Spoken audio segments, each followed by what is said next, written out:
आज हम लोग एक बहुत बुरे टाइम से गुजर रहे हैं।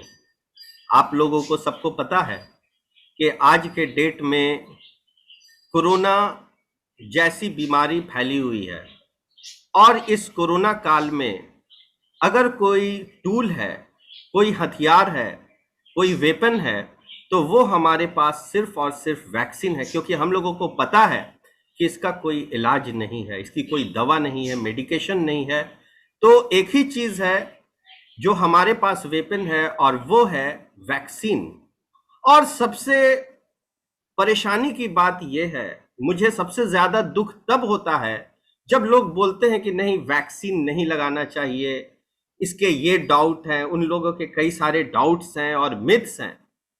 तो मैंने डॉक्टर सैयद रजा साहब से हेल्प लिया और मैंने उनको रिक्वेस्ट किया कि डॉक्टर साहब प्लीज सारे लोगों के पास आए, अपना कीमती समय निकाल करके 2 मिनट का वक्त हम लोगों को दें और हमें कुछ जानकारी दें कि क्या वैक्सीन लेना सच में सेफ है कि नहीं सेफ है। इसलिए कि एक आम आदमी, एक आम इंसान अपने डॉक्टर का ही सुनता है और डॉक्टर जितना अच्छा बता सकता है एक दूसरा आदमी नहीं बता सकता।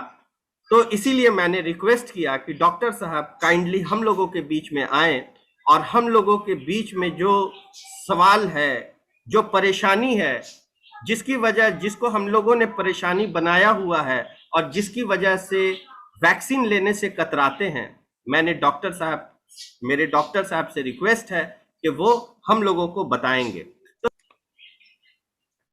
बहुत बहुत शुक्रिया फजल साहब, मुझे यहाँ बुलाने के लिए। तो मैं अपनी तरफ से पूरी कोशिश करूंगा कि आपके सारे सवालात का मैं जवाब दूं। तो आप पूछें, जो भी आपके पास सवालात हैं आप पूछ सकते हैं। जी डॉक्टर साहब, मेरा जो पहला सवाल है कि अगर मेरे को एक बार कोरोना होता है और हमको उसके बाद जो है वैक्सीन लेने की क्या आवश्यकता है, क्या उसकी जरूरत है? If I have already had कोविड-19, I don't need a vaccine. I don't think we need a vaccine. तो एक बार कोविड हो जाने का मतलब नहीं है कि आप इम्यून हो गए कोविड से। तो आपको अगर कोविड होता है या किसी को कोविड होता है तो वो एंटीबॉडी जनरेट करता है, और वो एंटीबॉडी जो आपके बॉडी में या ब्लड में जो होगा वो मैक्सिमम जो देखा गया है तकरीबन 3 महीने तक रहता है वो। तो आपको जो प्रोटेक्शन मिलेगा, नेचुरल इम्यूनिटी जो आपकी हुई कोविड इन्फेक्शन के बाद, तो वो मैक्सिमम जो है ज़्यादा से ज़्यादा 3 महीने तक आपको प्रोटेक्शन मिलेगा। लेकिन उसके बाद आप अनप्रोटेक्टेड हैं। तो ये बहुत ज़रूरी है कि अगर किसी को कोविड हो जाता है तो उसे वैक्सीन लेना चाहिए। तो 3 महीने तक तो ठीक है, लेकिन 3 महीने के बाद वैक्सीन ले लेना चाहिए। डॉक्टर साहब, मेरा दूसरा सवाल ये है कि अगर मेरे को कोई रिस्क नहीं है, अगर किसी बंदे का इम्यूनिटी इतना स्ट्रांग है कि उसको जो है किसी तरह का कोई कॉम्प्लिकेशन आज तक नहीं हुआ, तो उनको ऐसा लगता है, उनको ऐसा एहसास होता है कि मेरी इम्यूनिटी इतनी ज्यादा स्ट्रांग है कि हमको वैक्सीन लेने की जरूरत नहीं है। क्या ये बात सही है? जी देखें, ये तो मिथ काफ़ी ज़्यादा फैल रही है इस वक्त, और काफ़ी लोग इस मिथ का शिकार हैं कि मेरी इम्यूनिटी तो बहुत अच्छी है और मुझे कोरोना या कोविड तो बिल्कुल नहीं हो सकता। तो लेकिन एक चीज़ मैं बता दूं, ये किसकी इम्यूनिटी कितनी स्ट्रांग है ये किसी को नहीं पता है। मुझे अपनी इम्यूनिटी का पता नहीं, आपको शायद अपनी इम्यूनिटी का पता नहीं होगा। तो जैसे कि हमारे Exactly. पास ब्लड प्रेशर नापने की मशीन होती है, टेम्परेचर नापने के लिए थर्मामीटर है, लेकिन हमारे पास इम्यूनिटी नापने के लिए इस वक्त अनफॉर्चुनेटली कोई कोई औजार या कोई पैरामीटर? इंस्ट्रूमेंट नहीं है। तो हमें अपनी इम्यूनिटी पे डिपेंड नहीं करना है कि हमारी इम्यूनिटी इतनी स्ट्रांग है तो हमें वैक्सीन की ज़रूरत नहीं है। तो इस वक्त ये है कि जो सही मशवरा है मेरी तरफ से यही है कि जो भी हो, आप भले समझते हो आपकी इम्यूनिटी बहुत अच्छी है, लेकिन फिर भी आपको वैक्सीन लगाना ज़रूरी है, क्योंकि वैक्सीन ही है जो आपको बहुत हद तक कोरोना वायरस से, कोविड से बचा सकती है, और वही आपकी इम्यूनिटी इतनी बूस्ट करेगी जो फाइट करेगी अगेंस्ट कोरोना वायरस। डॉक्टर साहब, कुछ लोगों का ये सवाल है कि मैं अगर हेल्दी हूं तो मुझे अगर कोविड की वैक्सीन लगती है, उसके बाद उसके बाद जो है मैं इफेक्टेड होता हूं। मैं कोरोना से तब इफेक्टेड होता हूं, पहले मैं हेल्दी हूं, लेकिन जैसे ही वैक्सीन लिया मैंने, उसके बाद सारे साइन सिम्टम डेवलप करते हैं। क्या ये बात सही है? जी, तो देखें, आप अगर वैक्सीन लेते हैं तो साइन सिम्टम जो हैं वो इम्यून रिएक्शन के साइन सिम्टम्स होंगे। जैसे मसलन आपको हल्का बुखार आ सकता है, थोड़ा सर में दर्द हो सकता है, थोड़ी सी थकान महसूस हो सकती है, जोड़ों में दर्द हो सकता है। तो ये सब सारे जो जो सिम्टम्स हैं, ये सारे नॉर्मल हैं।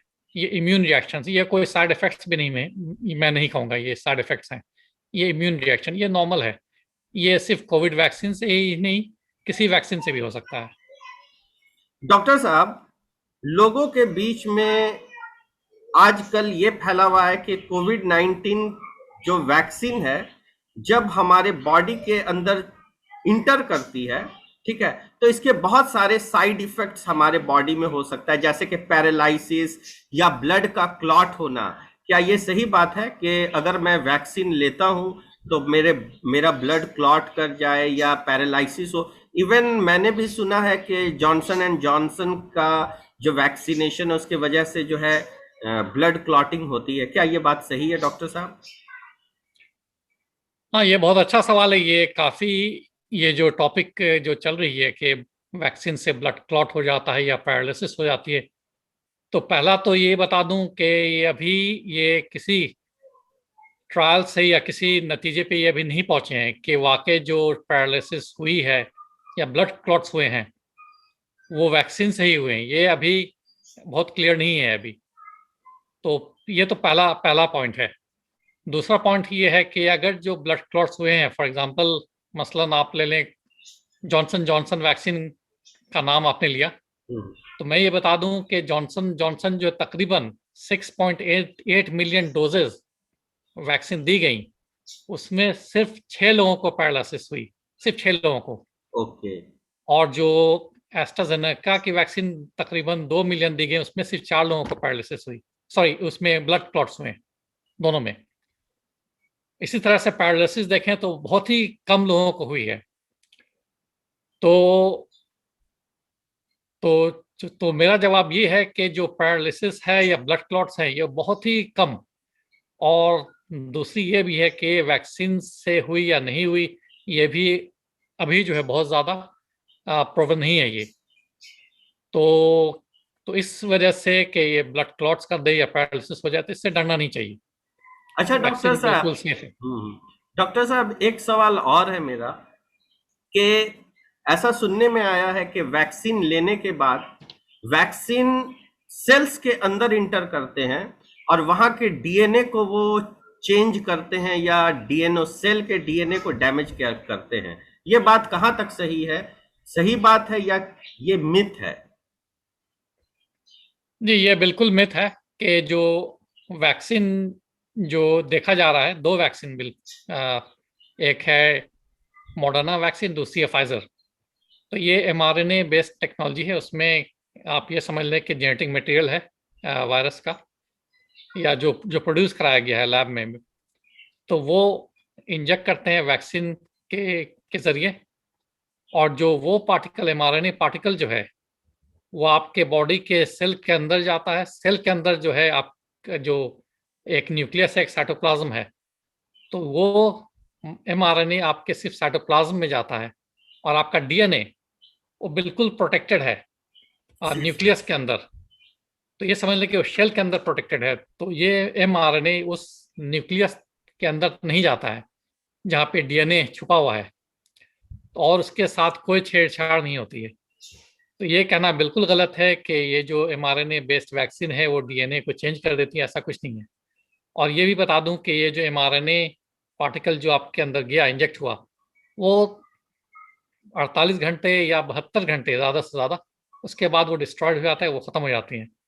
तो इसका कोई इफेक्ट नहीं होता है फर्दर। डॉक्टर साहब, एक सवाल ये है कि कोविड 19 की जो वैक्सीन है ये बहुत जिसको कहेंगे बहुत जल्दी आई है ना। जी इसका सुनने में आया है कि थर्ड फेज ट्रायल भी क्या पता हुआ है कि नहीं हुआ है। तो यहाँ पे सवाल ये है कि कुछ लोगों में ये सवालात फैले हुए हैं और लोगों ने मुझसे भी ये बात बोला है कि इसके अंदर ये जो कोविड की जो वैक्सीन है, इसके अंदर कुछ कंट्रोवर्शियल सब्सटेंस का यूज किया गया है। अब वो क्या है उसके बारे में मैं नहीं जानता, लेकिन ऐसा लोगों के बीच में फैला हुआ है जिसकी वजह से वो लोग डरते हैं, कतराते हैं, वैक्सीन नहीं लेते हैं। इसके बारे में डॉक्टर साहब जरा क्लियर करेंगे। जी, तो ये आपके दो सवाल हो गए यहाँ पे। हम्म। कि पहला तो आपने कहा कि ये काफी जल्दबाजी में बनाई गई ये वैक्सीन, और आपने ये भी कहा कि शायद उसकी सेकंड फेज ट्रायल या थर्ड फेज ट्रायल भी पूरी हुई नहीं हुई है ठीक से। तो ये तो जरूर है कि ये जो जो वैक्सीन अनुमान सालों लग जाते हैं बनाने में, 5 साल लग जाते हैं, 10 साल भी लगे कुछ वैक्सीन को। तो ये जो आपका कोविड-19 का वैक्सीन है वो 1 साल के अंदर अंदर तकरीबन तैयार हो गया और लोगों को लगना शुरू हो गया। तो हाँ, ये तो है कि ये मैं मानता हूँ कि वैक्सीन बहुत जल्दी ये डेवलप हुई है। लेकिन ये बता दूं कि इसमें जो भी स्टेप्स होते हैं, नंबर वन जो भी स्टेप्स लिए जाते हैं, और ये सेफ्टी चेक्स है बेसिकली वैक्सीन को डेवलप करने के लिए कई सारे स्टेप्स होते हैं, तो इसमें कोई भी स्टेप्स को स्किप नहीं किया गया है। और दूसरी चीज ये है कि सारे स्टेप्स फॉलो हुए हैं, और जो भी सेफ्टी चेक्स हैं सारे सेफ्टी चेक्स फॉलो हुए हैं। और आपका सवाल ये है कि इतनी जल्दी ये कैसे डेवलप हो गया, तो उसमें ये बता दूं कि जल्दी यूं डेवलप हो गया, उसके 3 वजह हैं। पहला तो ये कि जो ये महामारी आप देख रहे हैं, तो ये मेडिकल इमरजेंसी है इसमें, तो और इसमें जो कुछ भी मिल जाए जल्द से जल्द मिल जाए, तो लोग इसी के पीछे लग गए थे। सारे साइंटिस्ट जो दुनिया के इसी के पीछे लग गए थे कि वैक्सीन जल्द से जल्द बनाना है। दूसरी वजह ये थी कि इसकी जो फंडिंग होती है, जो पैसे मिलते हैं, तो कई कंट्रीज की गवर्नमेंट ने इकट्ठे उनको काफी सारे फंड्स मिले, जो फार्मास्यूटिकल कंपनीज जो डेवलप करती हैं वैक्सीन को।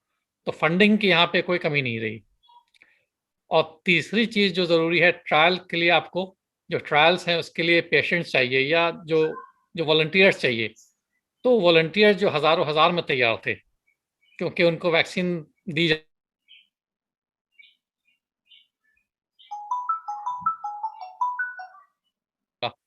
तो ये नंबर्स जो ट्रायल के पेशेंट्स या जो इंडिविजुअल्स या वॉलंटियर्स कह लें, ये काफ़ी ज़्यादा उनको मिल गए। तो यही वजह है जो ये वैक्सीन काफ़ी जल्दी डेवलप,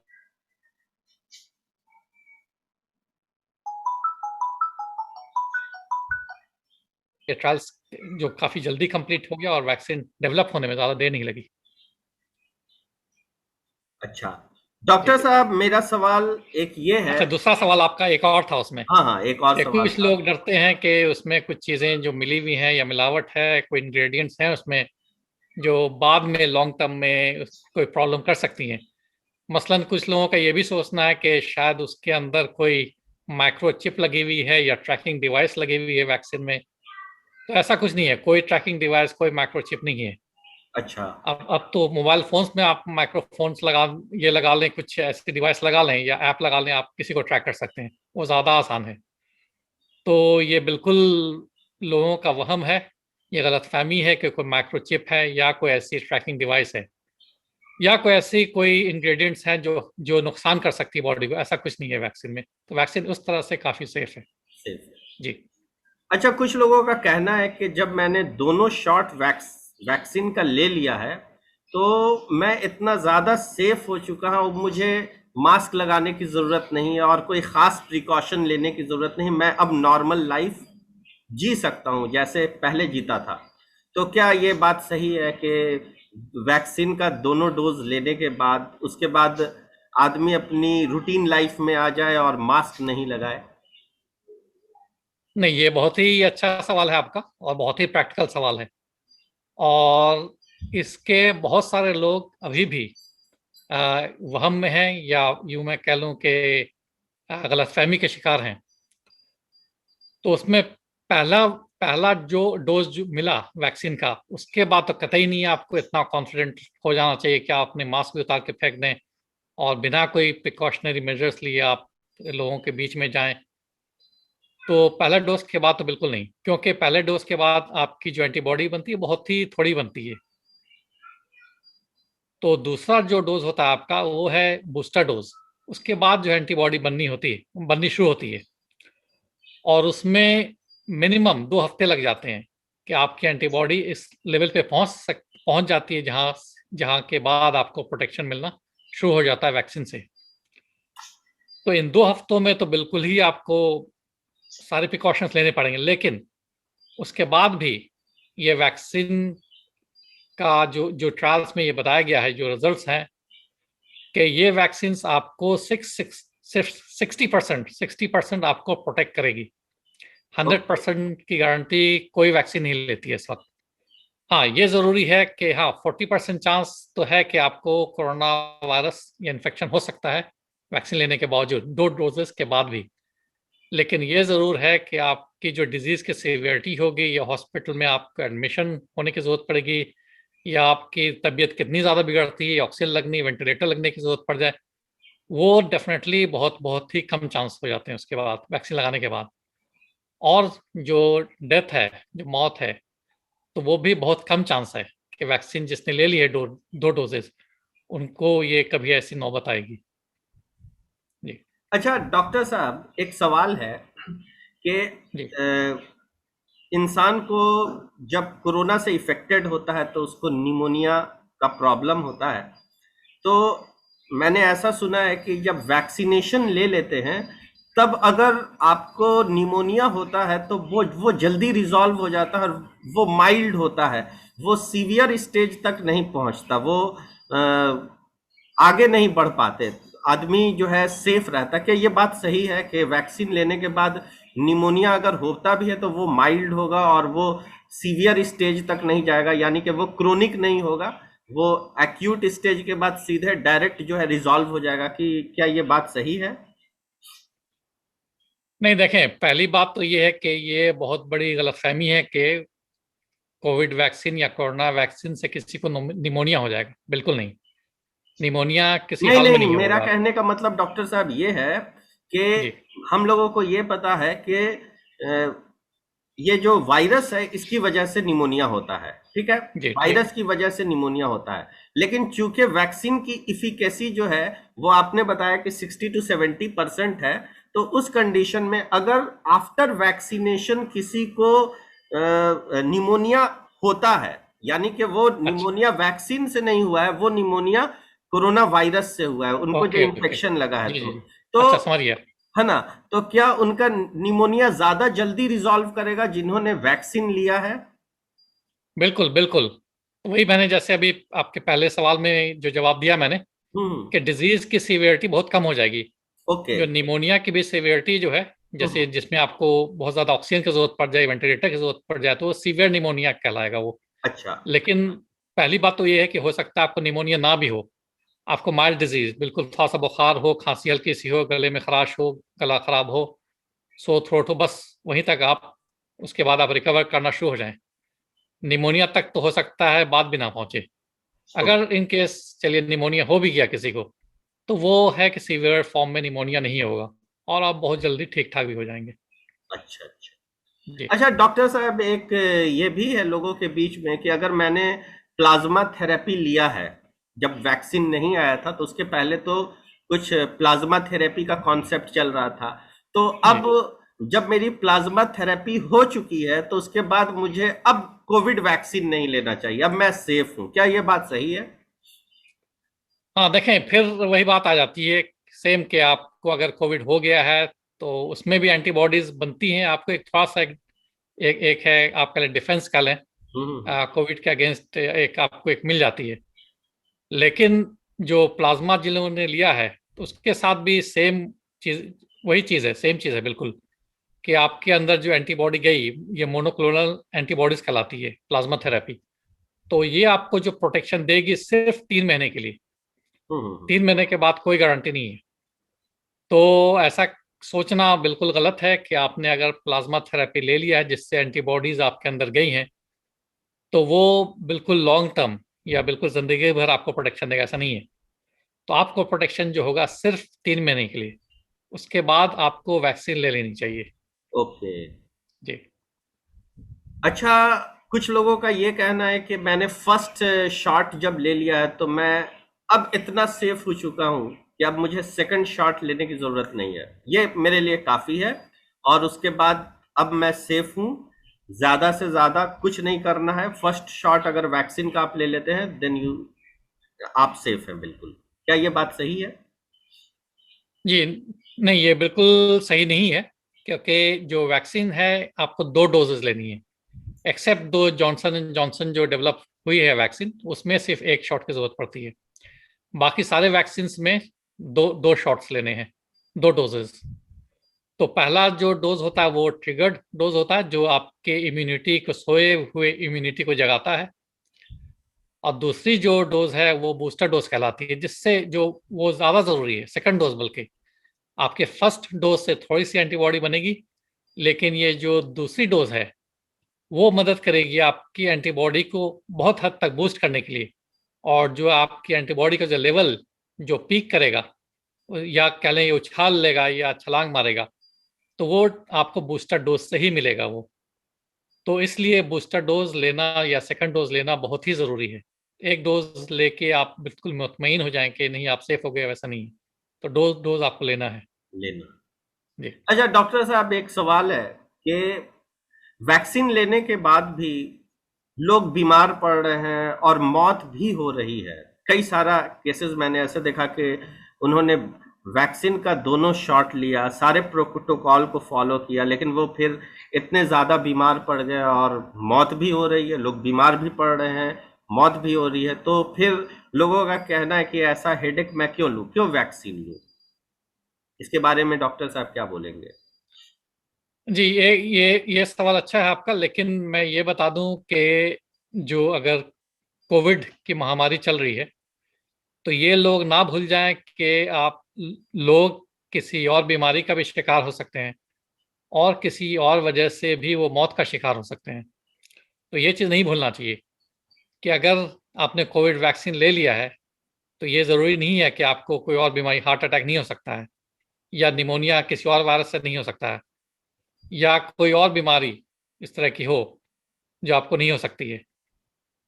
तो ये है कि वैक्सीन तो आपको प्रोटेक्ट करेगा सिवियरिटी ऑफ डिजीज जो कोविड से रिलेटेड है उसको ज़रूर, लेकिन बाकी जो चीज़ें चीज़ें हैं उससे अनफॉर्चुनेटली आपको प्रोटेक्शन ही मिलेगी।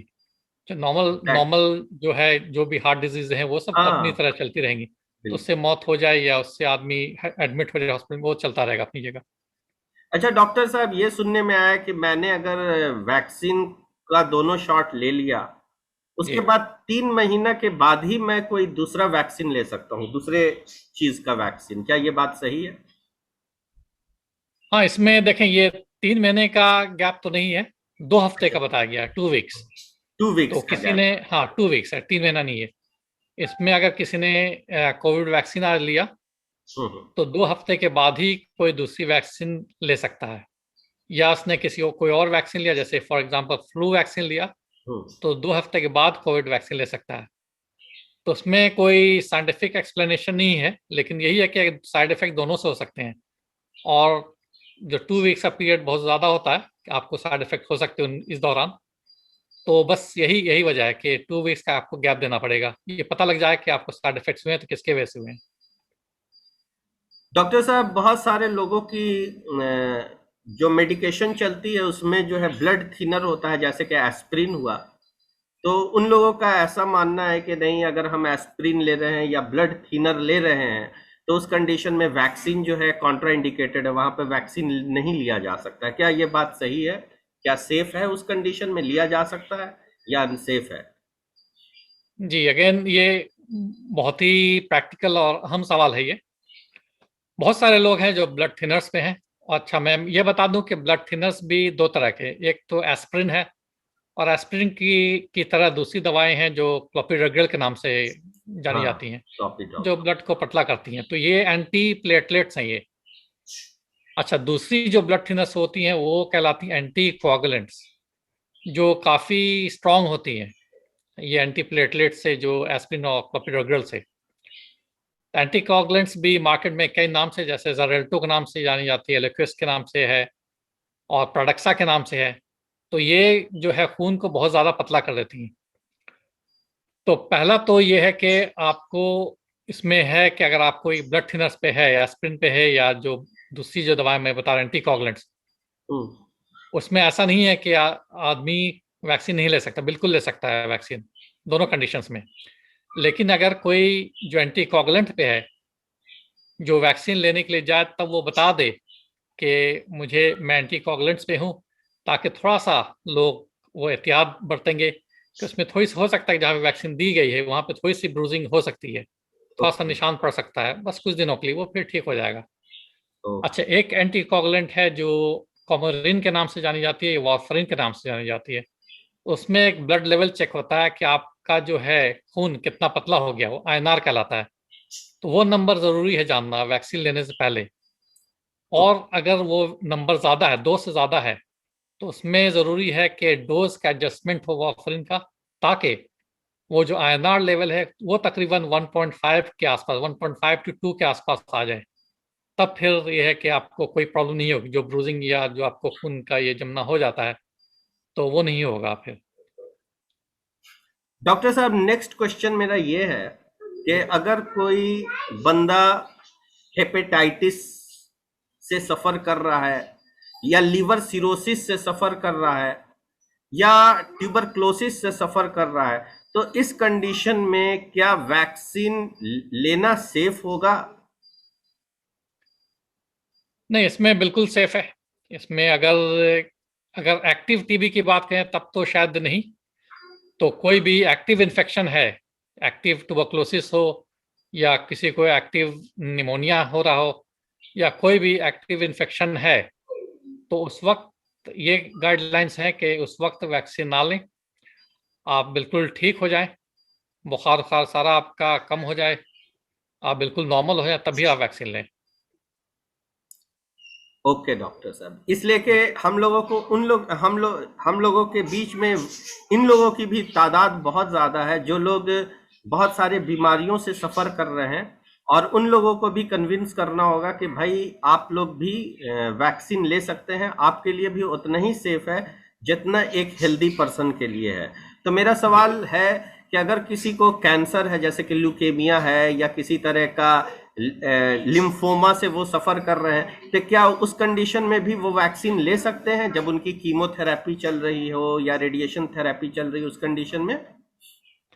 अच्छा, उसमें अच्छा ये मैं क्लियर कर दूं थोड़ा सा हाँ, कि हाँ। आपने जो सवाल रखा कि उनको बहुत तरह की बीमारी है, मसलन आप ले लें कि किसी को डायबिटीज है, हाई ब्लड प्रेशर है, हार्ट अटैक है, किडनी की प्रॉब्लम है, डायलिसिस पे है, वगैरह वगैरह, दमे की शिकायत है, बहुत सालों से सिगरेट पी रहे हैं, तो उनके लिए तो बहुत ही जरूरी है कि वो आगे बढ़ चढ़ के वैक्सीन लें। क्योंकि ओके। अगर उनको कोरोना हो गया, कोविड हो गया, तो वो होंगे जो हॉस्पिटल जिनको जाना पड़ जाए, उनकी जो बीमारी है वो उसमें डिटोरिएशन वो बहुत जल्दी हो सकता है, और ऑक्सीजन की ज़रूरत है उन लोगों में ज़्यादा होगी। तो ये तो ग्रुप हैं कि ये हाई रिस्क ग्रुप में आते हैं ये, तो उनको तो वैक्सीन जल्द से जल्द ले लेना चाहिए। अच्छा, दूसरी बात आपने कही जो कैंसर के शिकार हों, तो जिनको अगर कैंसर है, लिम्फोमा वगैरह वगैरह है, उनको तो वैक्सीन लेना मना नहीं है, उनको तो वैक्सीन लेना है। लेकिन अगर जो कीमोथेरेपी पे हैं, कीमोथेरेपी पे ऑब्वियसली ये होता है कि आपकी इम्यूनिटी थोड़ी सी वो कम हो जाती है, सेल्स कम हो जाते हैं। तो इसमें फिर आपको देखना पड़ेगा कि आपको वे करना पड़ेगा कि वैक्सीन से आपको नुकसान हो सकता है या आपको वैक्सीन से फायदा होगा। तो ये थोड़ा सलाह मशवरा करना पड़ेगा। और कीमो भी कई तरह की कीमोथेरेपी है, तो जो ऑन्कोलॉजिस्ट जो होते हैं, इसके जो जानकार हैं, इसके स्पेशलिस्ट हैं, तो उनसे सलाह मशवरा करके इन लोगों के लिए फिर वैक्सीन उसी तरह से डिसाइड करना होगा आपको कि इनको वैक्सीन लेनी चाहिए या नहीं लेनी चाहिए। ओके। तो इसी तरह का एक केस ऐसा भी हो सकता है जिनको इम्यूनो सप्रेसेंट ड्रग दिया जाता है, जैसे कि जिनका किडनी वगैरह जी, रिप्लेसमेंट होता है, तो उन लोगों में भी तो डॉक्टर से सलाह लेनी चाहिए मेरे ख्याल से तब तो। बिल्कुल बिल्कुल, तो मेरा हम्म, जवाब बिल्कुल वैसे ही है, जो वैसा ही है, ऑन्कोलॉजिस्ट सेम। है तो इसी तरह से उनके लिए भी है। अच्छा, एक बहुत ही अहम सवाल कि अगर जी। कोई लेडी है और वो प्रेग्नेंट है, ठीक है, जी। और वो लेडी है, वो ब्रेस्ट फीडिंग पे उसका बेबी है, ठीक है। तो क्या वो सेफ है मदर के लिए और उसके बेबी के लिए, या वॉम्ब में जो बेबी डेवलप कर रहा है उसके लिए अच्छा, सेफ है जी जी। वैक्सीन लेना? अच्छा, तो ये तो दो सिनेरियोज हो गए हाँ, कि दो एक या सिनेरियोज तो हो गए। प्रेग्नेंट लेडीज के लिए या ब्रेस्ट फीडिंग मदर्स के ब्रेस्ट लिए। फीडिंग, हाँ। इवन तो एक पहले, सिनेरियो भी हो सकता है कि वो प्रेग्नेंट है, उसको एक लिटिल बेबी भी है, तो ऐसा भी हो अच्छा ठीक, सकता है। ओके, हाँ ठीक, ओके, सही।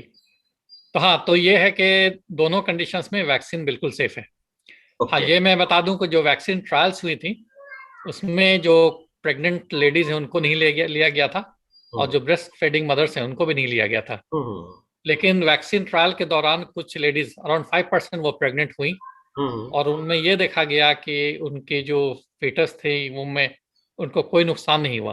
हम्म। और बाद में ये भी देखा गया जो ब्रेस्ट फीडिंग लेडीज हैं उनमें भी, जो हम्म। बच्चे में कोई ऐसी कोई प्रॉब्लम नहीं हुई।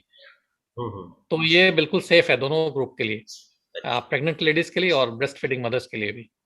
डॉक्टर साहब, एक साहब ने सवाल पूछा है, जी। I am on dialysis and hence the vaccine will be harmful और its efficacy will be lost. नहीं, ऐसा कुछ नहीं है, ये मेरे ख्याल से फिर गलतफहमी, ये मिथ है बहुत बड़ा। मिथ है। हम्म। तो पेशेंट जो डायलिसिस पे है ऑब्वियसली इनकी इम्यूनिटी कम है, डिफेंस मैकेनिज्म उनके स्ट्रांग नहीं है to fight the Covid infection. तो इस कंडीशन में उनको वैक्सीन जरूर लेना चाहिए और बहुत जल्द ले लेना चाहिए। अच्छा। और डॉक्टर साहब, अगर अभी तो रमजान चल रहा है, बहुत सारे जी लोग फास्टिंग में हैं, जी। इस कंडीशन में लोगों को लगता है कि अगर मैं फास्टिंग में हूं तो वैक्सीन लेने पे क्या रोजा रहेगा, टूट जाएगा, ऐसा कुछ सीन? हाँ, ये बहुत ही प्रैक्टिकल सवाल है। मुझे भी कई सारे फोन कॉल्स आई, आज मेरी जो डिस्कशन हुई खुद मेरे कुछ रिलेटिव्स के साथ, फ्रेंड्स के साथ, वो थोड़ा सा घबरा रहे हैं। और जब मैंने उनकी घबराहट की वजह पूछी तो बस यही था कि वो रमज़ान में उनका रोज़ा मकरूह हो जाएगा या रोज़ा टूट जाएगा। तो ऐसा कुछ नहीं है, तो वैक्सीन लेने से कोई रोज़ा ज़ाया नहीं होता है, कोई मकरूह नहीं होता है। तो आप बिल्कुल रोज़ा रख रोज़ा रोज़ा की हालत में आप वैक्सीन ले सकते हैं, बिल्कुल ले सकते हैं। तो इस पे रोज़े पे कोई असर नहीं होगा वैक्सीन का। तो आप रमज़ान में बिल्कुल रोज़े की हालत में आप ले सकते हैं वैक्सीन। ओके। अच्छा, ये जो नेचुरल इम्यूनिटी होती है, जैसे किसी को कोरोना हुआ और उसके बाद उसका इम्यून सिस्टम डेवलप किया, तो लोग कहते हैं कि वो जो नेचुरल इम्यूनिटी है वो फार बेटर है वैक्सीन लेने के से, जो इम्यूनिटी डेवलप करती है उससे जो एंटीबॉडी डेवलप करती है। इसके बारे में डॉक्टर साहब आप क्या कहेंगे? जी, उसमें मैंने शायद पहले इस सवाल का थोड़ा दूसरे दूसरी तरह से मैंने जवाब दिया है। हम्म। तो कोरोना हो जाने के बाद या कोविड हो जाने के बाद जो इम्यूनिटी आपकी जो डेवलप करती है, जो एंटीबॉडीज आपके बदन में या ब्लड में है, वो आपको प्रोटेक्ट करेगी मैक्सिमम 3 मंथ्स। ये कोई हार्ड एंड फास्ट ये ट्रायल में नहीं देखा गया, लेकिन ये अंदाजा है कि 3 महीने के बाद आपको प्रोटेक्शन शायद ना मिले।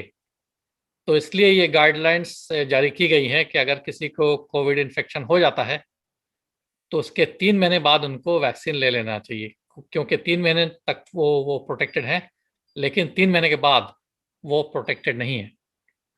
ओके। अच्छा जी। डॉक्टर साहब, किसी आदमी को पहले जो है ब्लड क्लॉट का प्रॉब्लम रहा है, यानी कि थ्रोम्बोसिस वगैरह का प्रॉब्लम होगा, तो क्या उनके लिए सेफ है कि वो वैक्सीन लें और उसके बाद फिर वो प्रॉब्लम डेवलप कर जाए? बिल्कुल सेफ है। अगर किसी को ब्लड क्लॉट हुआ है तो उसकी कई वजह हैं, और वो वजह इंडिविजुअल वजह होंगी उस पेशेंट के साथ। तो किसी को अगर ब्लड क्लॉट हुआ है पहले, तो इसमें कोई कॉन्ट्राइंडिकेशन नहीं है कि आप वैक्सीन नहीं ले सकते, आप बिल्कुल ले सकते हैं वैक्सीन। डॉक्टर साहब, आपने सारा जवाब बहुत ही अच्छे से दिया और बहुत बहुत शुक्रिया आपका, हम लोग के बीच में आना और हम लोग के इतने सारे सवालों का जवाब देना। और ये सारा सवाल जो है काफी टेक्निकल था, और ये एक मिथ की तरह जो है ना फैल रहा है, और लोगों में एक ये डेवलप कर जा रहा है कि नहीं ऐसे ऐसी बात है, मैं वैक्सीन नहीं लूंगा, और ये मेडिकल की बात है तो मैं वैक्सीन नहीं लूंगा। तो इसलिए बहुत बहुत शुक्रिया, आपने सारे सवालों को बखूबी बताया और हम लोगों को बताया कि नहीं, हर हालात में वैक्सीन जो है हमारे लिए सेफ है, हम सारे लोगों के लिए सेफ है। कुछ ही एक दो जगह है जहां पर हम लोगों को फिजिशियन से राय लेनी चाहिए, अदरवाइज इट इज 100% सेफ। बहुत बहुत बिल्कुल शुक्रिया बिल्कुल डॉक्टर साहब। बिल्कुल। तो मैं अपनी बात यहीं खत्म करूं कि वैक्सीन बिल्कुल सेफ है, और जी डॉक्टर। वैक्सीन जो बनाई गई है आपके सेफ्टी के लिए बनाई गई है, ना कि आपको नुकसान करने के लिए बनाई गई है। तो ये बहुत ही इफेक्टिव है, बहुत ही सेफ है। और जिन लोगों ने वैक्सीन नहीं ली है, इस वहम में, जो भी सोशल मीडिया में जो सर्कुलेट हो रहा है, बहुत सारी चीज़ें हैं जो वैक्सीन के खिलाफ या अगेंस्ट हैं, तो बिल्कुल उस पर आप ध्यान ना दें और जल्द से जल्द वैक्सीन आप ले लें। तो मेरी यही अपील है सबसे कि आप वैक्सीन जल्द से जल्द लें। बहुत थैंक बहुत यू, थैंक यू शुक्रिया सो मच। डॉक्टर साहब। बहुत और बहुत शुक्रिया। ये वीडियो बहुत ही ज़्यादा हेल्पफुल होगा, ये जो कन्वर्सेशन हुआ है हम लोगों के बीच में, और लोगों के लिए बहुत ही ज़्यादा बेनिफिशियल होगा। और जो लोग हिचक रहे हैं, जो डर रहे हैं कि नहीं वैक्सीन नहीं लेना चाहिए, वो लोग बहुत खुशी खुशी जाएंगे और वैक्सीन लेंगे। और यही एक टूल है जिसके ज़रिए से हम लोग अपना बचाव कर सकते हैं। बहुत बहुत शुक्रिया डॉक्टर साहब। बहुत बहुत शुक्रिया। बहुत बहुत